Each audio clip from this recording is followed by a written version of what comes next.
আমি অভিনন্দন জানাবো যে গোটা ভারতবাসীর যে আকাঙ্ক্ষা ছিল সেই আকাঙ্ক্ষাকে ভারতীয় সেনাবাহিনী পূর্ণ করেছে। ধন্যবাদ জানাবো মাননীয় প্রধানমন্ত্রীকে। মাননীয় প্রধানমন্ত্রী শ্রী নরেন্দ্র মোদী সেনাবাহিনীকে, যাকে হিন্দিতে বলে খোলা ছুট অর্থাৎ ফ্রি হ্যান্ড দিয়েছিলেন, এবং সেই ফ্রি হ্যান্ডকে ব্যবহার করে ভারতীয় সেনাবাহিনী উপযুক্ত জবাব দিয়েছে, সন্ত্রাসবাদের কোমর ভেঙে দিয়েছে। যে সমস্ত জায়গায় লস্করে তৈবা, জৈশে মোহাম্মদ এদের যে ক্যাম্প ছিল সেই ক্যাম্পগুলিতে হামলা এনেছে এবং প্রিসাইজ হামলা যাকে বলে, একদম পুঙ্খানুপুঙ্খভাবে যেখানে স্টাডি করে যেখানে হওয়া উচিত, যে জায়গায় বোমটা যাওয়া উচিত, পড়া উচিত, সেই জায়গাগুলোতে গিয়েছে। সাধারণ মানুষের উপরে কোনো বোমের আঘাত হয়েছে বলে এখনো পর্যন্ত আমরা জানতে পারিনি। শুধুমাত্র সন্ত্রাসবাদী ক্যাম্প, মাদ্রাসা এবং এই ধরনের কিছু মসজিদ যারা আছে, যাকে কেন্দ্র করে সন্ত্রাসবাদীদের ক্যাম্প আছে, সেই এলাকায় ভারতীয় সেনাবাহিনী হামলা করেছে।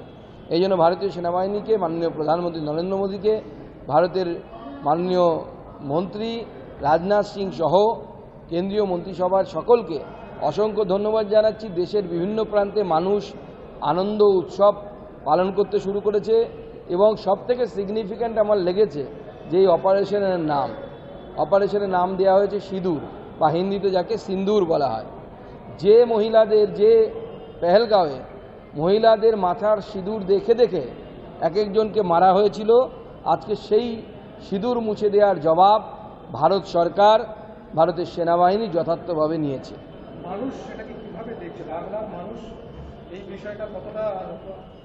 দেখুন, বাংলার মানুষ অত্যন্ত আনন্দিত। আপনারা দেখতেও পেয়েছেন, বিভিন্ন জায়গায় মানুষ তেরঙ্গা নিয়ে নেমেছে, কোথাও মিষ্টি বিতরণ হয়েছে। হ্যাঁ, কিছু মানুষ তো দুঃখী, তাদের তো দুঃখ আমরা দূর করতে পারবো না, কারণ তাদের পাকিস্তানে কিছু হলে দুঃখ বেশি হয়, বাবা পাকিস্তানেই থাকে মনে হয়। তো তাদের জন্য আমাদের কিছু নেই, সহানুভূতি, একরাশ সহানুভূতি।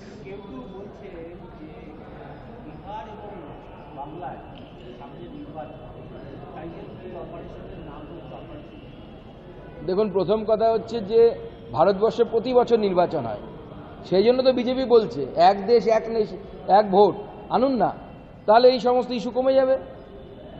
আপনারাই তো প্রতি বছর ভোট চাইছেন, বিজেপি তো চাইছে না। বিজেপি চাইছে লোকসভা এবং বিধানসভা সব একসাথে হোক। আজকে সাংগঠনিক বৈঠক অ্যাজ ইউজুয়াল প্রত্যেক 1 মাস 2 মাস অন্তর অন্তর হয়, আপনারা জানেন, সেই বৈঠক হবে।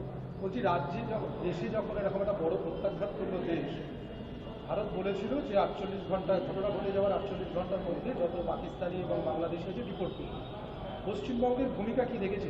পশ্চিমবঙ্গের ভূমিকা নেই সেইভাবে। এখনো পর্যন্ত একজনের খবর আমরা পেয়েছি, রাজ্য সরকার প্রেস কনফারেন্স করে বা প্রেস বিবৃতি দিয়ে, পশ্চিমবঙ্গ পুলিশও জানায়নি বা রাজ্য সরকারও জানায়নি কতজন পাকিস্তানি আছে, কতজনকে ডিপোর্ট করেছে তারা বা চিহ্নিতকরণ করেছে। সেজন্য আমরা অবস্থান বিক্ষোভ করেছি, প্রতিটি সরকারি জেলায় ডিএম অফিসের সামনে অবস্থান বিক্ষোভ করেছি যে খোঁজো, ধরো, ফেরত পাঠাও। আমাদের বক্তব্য এটা। না, এখানে অবশ্যই আছে। মাননীয় মুখ্যমন্ত্রীর ভোট ব্যাংকের ব্যাপার আছে না, উনি ভোট ব্যাংক দেখে দেখে সমস্ত কিছু করেন।